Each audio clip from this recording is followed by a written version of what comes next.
Welcome to Shift Change, the Idaho Manufacturing Podcast. Over the course of about 20 minutes, we bring you conversations on AI, tech, and the future of Idaho manufacturing. Funding for this program comes from Total Care IT, your Idaho-based IT and cybersecurity partner for manufacturers. Today, we're really cutting through some complexity for you, our listener, especially if you're an executive in Idaho's manufacturing world. That's right. If your operation deals with food, metal, wood, advanced ag production, technology isn't just some side thing anymore. Oh, absolutely not. It's basically the central nervous system. Everything runs on it. Exactly. And our mission today is to get clear on something vital. Okay. That difference, the real difference between fully managed IT and co-managed IT. And maybe more importantly, when do you know your operation needs to make that jump, that next step? Precisely. It's what the sources call the evolution of technology support. Right, because think about it. Every single minute of downtime, every missed update, it hits your bottom line, especially in manufacturing. As you grow, your tech support needs, they just change dramatically. What worked when you had maybe 5 employees, that same support could actually sabotage you when you hit 50. It really can. And it usually starts at, the very beginning, what we often call the one-man band model. Ah, yes. Most people know this person, right? Yeah, affectionately known as Chuck in the truck. It's that earliest stage. It's defined by, pay by the hour. The classic reactive approach. Exactly. The old you break it, I fix it deal. And look, Chuck might be a perfectly nice person, but if you really look at that model, the weaknesses are pretty obvious pretty fast. Yeah, it's purely reactive. There's no formal help desk system. No standardized daily checks. Nope, no daily monitoring, and definitely zero proactive cybersecurity built into that hourly rate. You're only paying when something's already, burning. Right, when it's an emergency. And this is where manufacturers often hit that first kind of painful inflection point. Yeah. The data we looked at is pretty clear on this. That Chuck model, it usually starts failing a manufacturer right around the 10-employee mark. Maybe a bit more, maybe a bit less, but right in that zone. 10 employees? I mean, that doesn't sound huge, but what's actually happening inside the company at that size that makes reactive IT suddenly such a liability? Well, it's the shift in complexity, really, and expectations. You start dealing with constant firefighting. It just drains resources instead of improving systems. And things fall through the cracks. Totally. If Chuck goes on vacation or, gets sick, who's watching the IT for your production line then? Uh-oh. Nobody. Nobody. And growth projects, they stall out because just keeping the lights on eats up all the time. We saw examples where manufacturers put off vital upgrades for months. Why? No IT bandwidth. That delay, that's the real cost, isn't it? It reminds me of what one source said. Cheap tech support is honestly one of the most expensive mistakes you'll ever make. Yes, it's not about that hourly rate. No, it's the lost production, the missed opportunities. Exactly. The second you start needing things like predictable uptime, maybe meeting compliance standards, having a real strategy for the future, that reactive model just becomes a drag on your growth. Okay, so the pain gets bad enough. Manufacturers realize they need to level up. Let's unpack that first major step, fully managed IT, or MIT. Right. We're moving past break fix. We're aiming for something professional, stable, predictable. That's the key shift. Fully managed outsourced IT means you basically contract with what's called a managed services provider, an MSP. And they handle everything. Pretty much your entire IT function. And crucially, it's for a single flat monthly fee. Okay. And who's this typically for? Well, it's often ideal for manufacturers in that, say, 10 to maybe 40 employee range. Right. They need those dedicated professional resources, but they aren't quite ready, or maybe doesn't make financial sense yet, to hire a full-time internal IT person. Gotcha. So the whole mindset shifts. You stop paying just for fixes. And you start paying for prevention. Yeah. So what kind of services are actually in that flat fee, the stuff Chuck just couldn't offer? Well, it's a pretty comprehensive list, and it's all focused on minimizing future problems, future risk, regular patching, preventative updates, and full-spectrum cybersecurity solutions. That often means access to a security operations center, a SOC. And critically important, I imagine, it includes the strategic planning piece too, because an executive needs IT to align with business goals, not just someone fixing printers. Absolutely essential. This is where that virtual chief information officer, the VCIO service, really comes in. Ah, the VCIO. Yeah. This isn't just fixing things, it's regular consulting. It's about aligning your tech investments with your, say, 12 to 18-month business plan. So they help with budgeting, compliance planning. Exactly. The VCIO helps make sure you're investing in systems that actually support where the business is going. Maybe that's CMMC compliance, maybe it's planning for a factory expansion. Wow, okay. That sounds like a huge win for those smaller, growing operations. You change your IT spend from these unpredictable, reactive hits To a stable, flat-rate operational expense, an OpEx line item. And there's that big financial benefit too, right? Avoiding all the internal overhead. Yeah, that's a major point in the sources. Yeah. You avoid the payroll taxes, the benefits, sick leave, vacation disruption, all that overhead of hiring internally, but you still get that dedicated, proactive expertise. That feels like a massive step up in maturity for a company. It really is. It's almost a prerequisite for stable, scalable growth. But the evolution doesn't stop there. Right. Which brings us neatly to that next inflection point. Sources suggest that somewhere between, 40 and 50 employees typically. Yeah, around that range. The manufacturing company often hits a point, maybe budget maturity, where they decide, okay, time to invest heavily. Let's hire our first internal IT person. Maybe an IT manager, maybe just a dedicated help desk tech. That's a common scenario. Mm-hmm. And here's the really central question for listeners who might be at that stage or approaching it. Okay. If you just hired your own internal IT expert, Yeah. someone who's 100% dedicated to your company, why on earth would you keep paying that outsourced partner too? Yeah, that's the executive question, right? Yeah. I can almost hear someone thinking, why am I paying a salary plus an MSP fee? Isn't that just redundant? It sounds like it could be, but the answer is usually no. It's about strategic reinforcement, not redundancy. This next phase is what we call co-managed IT. The reality is, for a lot of mid-market Idaho manufacturers, the absolute best strategy is having both. Internal staff plus those outsourced experts. So the MSP doesn't replace the internal person? No, not at all. They're there to reinforce them, to provide backup, deeper resources, and ensure continuity. Okay, but we still need to justify that ongoing MSP costs. What are the concrete, undeniable benefits that make co-MIT better than just relying solely on that new internal hire? Well, there are really 4 key strategic reasons that jump out. First, let's talk guaranteed coverage and risk mitigation. Simple as that. Meaning? If you hire one internal IT manager, great person, but there's still a single point of failure. Right. They need training, they take vacations, they get sick. Exactly. Co-MIT means you have guaranteed 247 expert coverage from a whole team during those critical times. Just that level of risk mitigation, that alone often justifies the cost for many manufacturers. That continuity piece is massive when a production line could go down. Okay, what's number 2? Number 2 is a huge cost saver, actually. It's accessing the expert's toolbox. Toolbox, what do you mean? Think about all the sophisticated software tools needed for modern IT and security.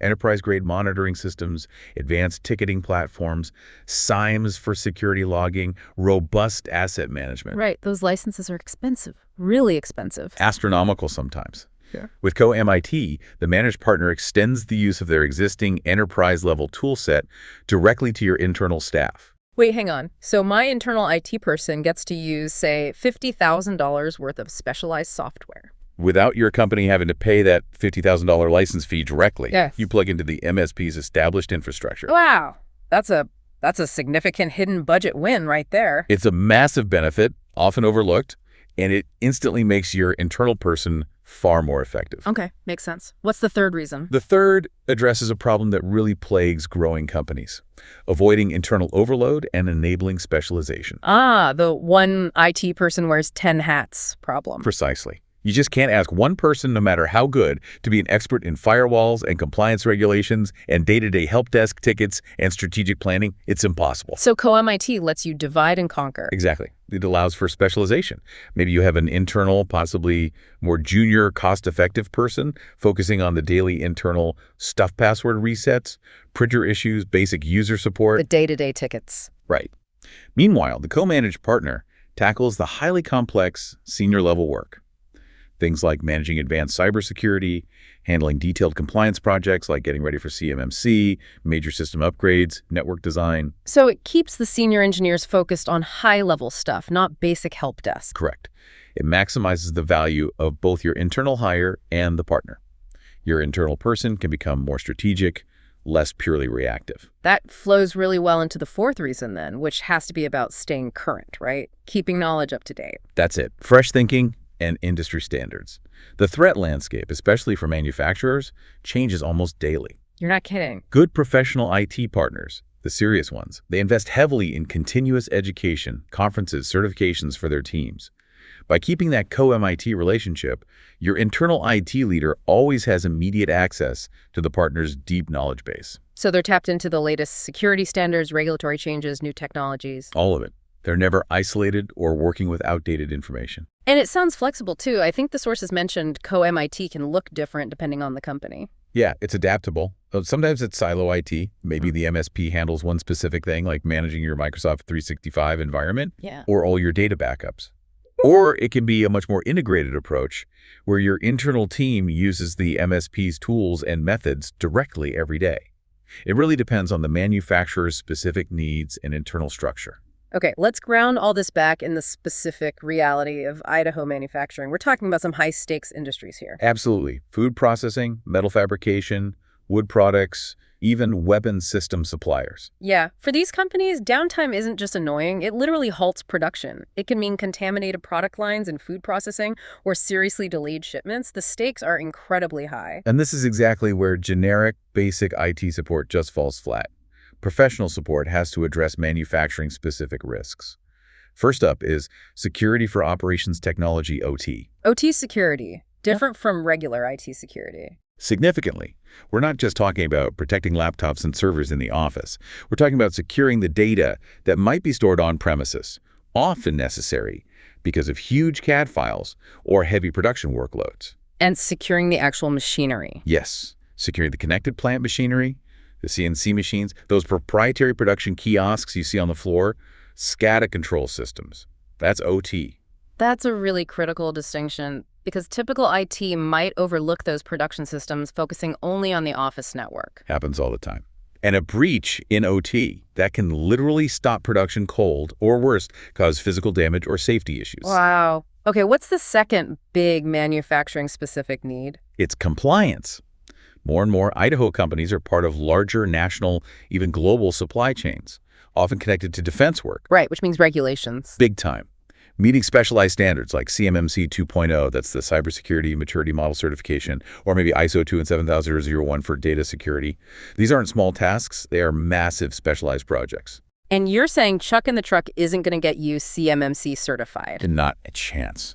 And honestly, even a single overloaded internal IT manager would struggle immensely. You really need a team that understands and lives these complex regulatory frameworks. Okay, and this seems like where having a strong local partner really matters. We saw details about firms like Total Care IT having offices right here in Idaho, Boise Garden City and Idaho Falls. Yeah, covering both western and eastern Idaho.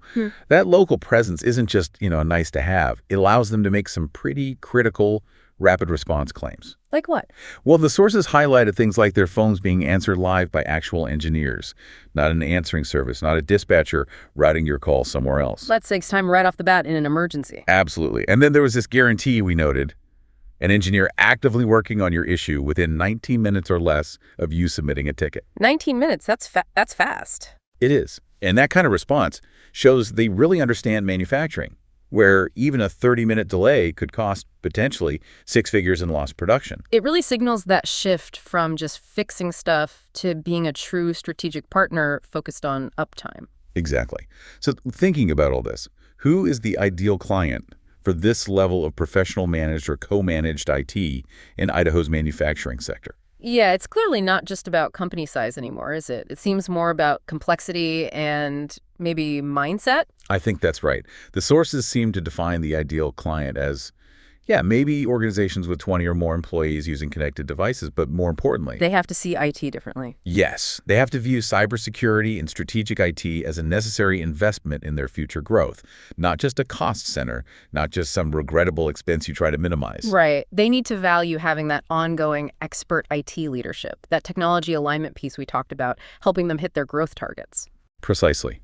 If you're planning an expansion or, compliance mandates are coming down the pike, you need a real partner, not just a repair person. This has really laid out that IT evolution path very clearly. So just to summarize for everyone listening, if you're maybe under 40 employees, still stuck with unpredictable reactive support, then fully managed IT, MIT, is likely your essential first strategic move.